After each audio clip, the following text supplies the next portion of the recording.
এই গাড়ির ড্রাইভার কে? জি আমি ম্যাডাম, বলেন। এত ছোট বয়সে কি কেউ ড্রাইভার হওয়া সম্ভব? ম্যাডাম, গরিব ঘরে জন্ম আমার, নুন আনতে পান্তা পুরাই।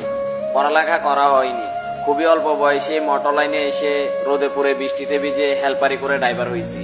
আর পেটে খিদা থাকলে সবই সম্ভব। আচ্ছা, তোমার কে কে আছে? সবাই আছে ম্যাডাম, মা বাবা ভাই বোন সবাই আছে। তোমার জীবনে কি কেউ আছে? না, একজন ছিল, সে চলে গেছে। কেন? প্রথম দোষ, পেশায় আমি ড্রাইভার। দ্বিতীয় দোষ, আমি গরিব। এমন কিছু অপরাধ দেখিয়ে সে কোনো এক প্রতিষ্ঠিত ছেলের জীবন সঙ্গী হয়ে গেছে। আর কাউকে কি আনোনি লাইফে? ড্রাইভার নামের জ্যান্ত লাশগুলোর কি আবার লাইফ থাকে? পরিবারের মুখে হাসি আর ওই বেমান নারীর দেওয়া আঘাত সব মিলিয়ে এখনো যে বেঁচে আছি, এটাই তো অনেক। যাই হোক, আপনি কি? আপনি এত প্রশ্ন করতেছেন কেন? কেউ না, তবে কেউ হতে চাই, যদি একটু সুযোগ দেন। ড্রাইভারদের কষ্টের কথা শুনে হয়তোবা মায়া লাগতে পারে, কিন্তু কেউ কখনো তাদেরকে মন থেকে ভালোবাসতে পারে না। আমি বাসবো। এইটা আবেগ ম্যাডাম, বাস্তবতা না।